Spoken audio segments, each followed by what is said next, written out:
Hello, everyone. Um, there's two things that made me want to come on here. One, um, the Rundle Wildcats football team 3A state championship. Definitely a major plus. But as soon as I saw that post, I was like, oh, this is exciting. Then I ran across another post in my Black Girl Volleyball Magic Facebook page. And was able to read on about a passing of a 15-year-old, and this happened on Thursday. So, of course, life has been getting in the way. And usually I sign up for a lot of these Facebook groups because I have a lot of athletes. So I try to stay in the mix of everything. And I heard of the passing of this 15-year-old, and it really spoke to my heart. I didn't know her personally, so I know I don't want to say, okay, I'm taking on this information. But for those that are parents of athletes, those that are coaches, it's almost like we really have to take a look and take a listen. So, this young lady's name is Amanda Sylvester. She was 15 years old. She was just doing a warm up lap with her volleyball team. I think it was Dreamcatchers Volleyball Club up in College Park, Georgia. And she was just basically taking a lap, just like how you always do warm ups. And next thing you know, she collapsed. And, the coach did what she needed to do, had the responders, just called the ambulance. And the first responders did quickly arrive, usually it's the fire trucks and all that. And just to see if she was coherent, and she was. Um, but the ambulance never arrived. The ambulance was called, and over an hour, the mother was instructed to put their child in the backseat of the van, drive to the hospital, which she did go into cardiac failure. I did my research, so I'm not just making all this stuff up. I'm just not that type of person. And she was revived once and later on passed away. So the reason why I come on here is not to really damper what happened with the Rundle. I'm really proud. I didn't even go to a Rundle. I mean, I worked there, and no matter what, they always have, you can't hide that Wildcat pride. But I really feel that it needs to be said, because I know some people will probably try to attack the coach, and it's not the coach. The coach is there to try to maintain as much as she can. She did what she was supposed to do, which was to call for help.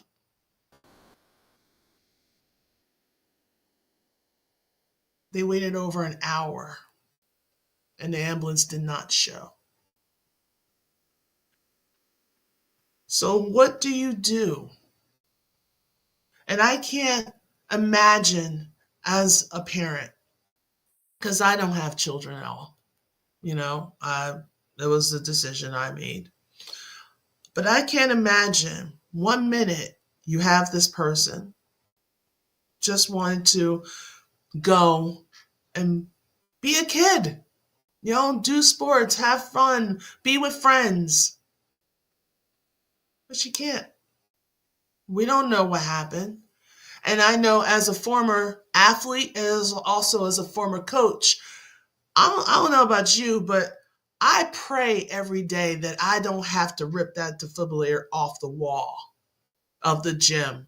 I pray every day that I don't have to deal with something more severe than a turned ankle, twisted knee, quick trip to the hospital. Because I had a student that had a grand mal seizure one day in practice, and it freaked me out. But when we reach out and ask for help, and that help doesn't come for whatever reason, because there haven't been a release of statement from the ambulance. I haven't seen that. But I don't know what could you possibly say, because the first responders, that's the fire truck, you know? They can't take them. They waited over an hour. And I know this time of year, this is the time of year that I really love because, with me with basketball and everything like that. And it really spoke to my heart. And I really try not to let this be a part of me, but it is.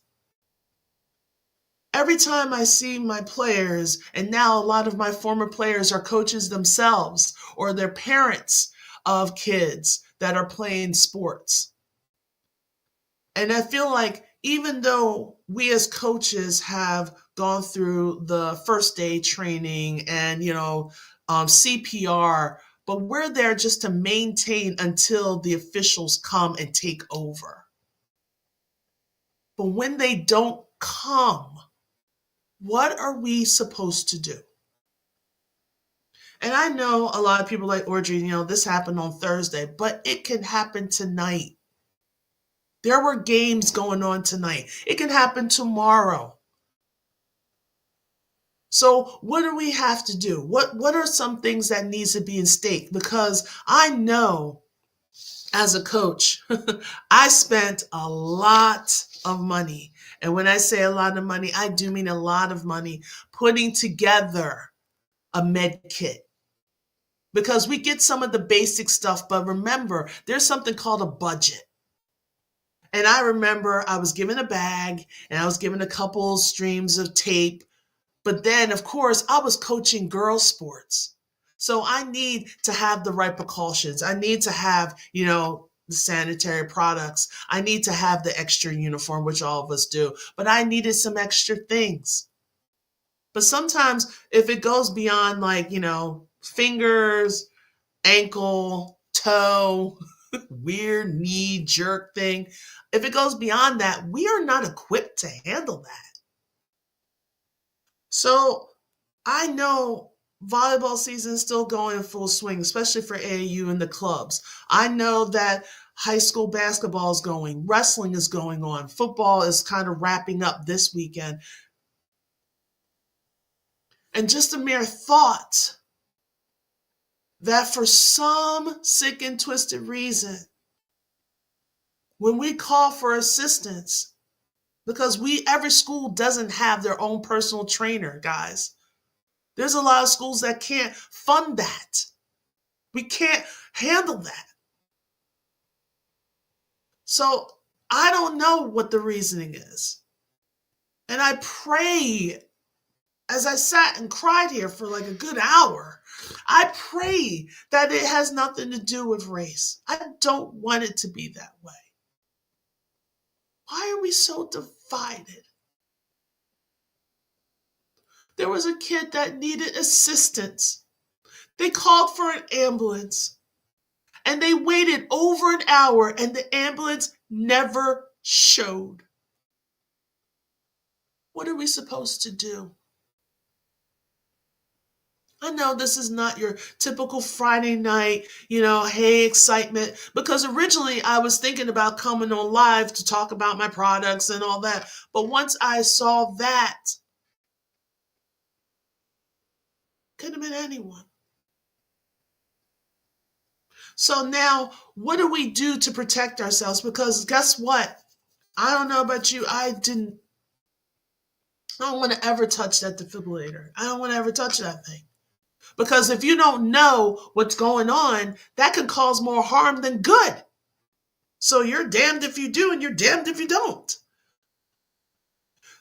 So when you have, and I know I'm speaking to a few, but I hope I'm speaking to many, because if you have a child that is going to be involved in sports, you should be listening up. Because you don't even know if the stuff that's on the wall is active and working. Hey, Joe. So you have no idea When you have your kids, you're just hoping and praying that the coach is doing everything he or she can. But what happens if it's not good enough? And they're asking for assistance. They're asking for assistance. And when there's an emergency, I can understand there's probably a lot of emergencies, but my God, over an hour? And they kept calling and calling. They said they called multiple times. And more than an hour, the mother was instructed, put your child in the car and go to the hospital. Because we don't know why it's taking them this long. So if you're a parent, I'm going to tell you right here and now, hold on to your babies. Give them a hug, give them a kiss. I don't care if they're playing a video game. Just go in there for a quick peck and leave. Confuse the hell out of them. But my thing is, life is too short. And we're spending so much time hating each other. We're spending so much time dealing with foolishness. Why? Why is that? You're just asking people just to take care of my child while they're doing something fun. But when things go wrong, things can go really wrong. Can't take this lightly. Not at all. So if you're a coach, trust and believe we're going to have to do something to make sure that we get some personal trainers. Make sure we get some personal trainers up and ready, because there's no excuse. No excuse that girl should have died, passed on, unalive, whatever. All she was doing was a lap. That's all she was doing. Was seriously a lap. She collapsed. The first responders came, but the ambulance never came.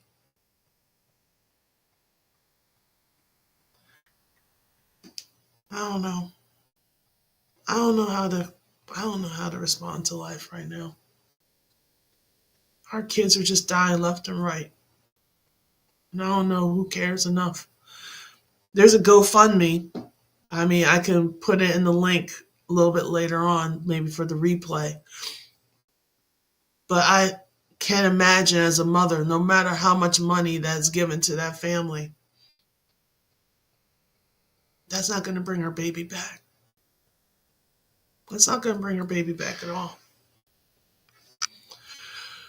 So, I don't know.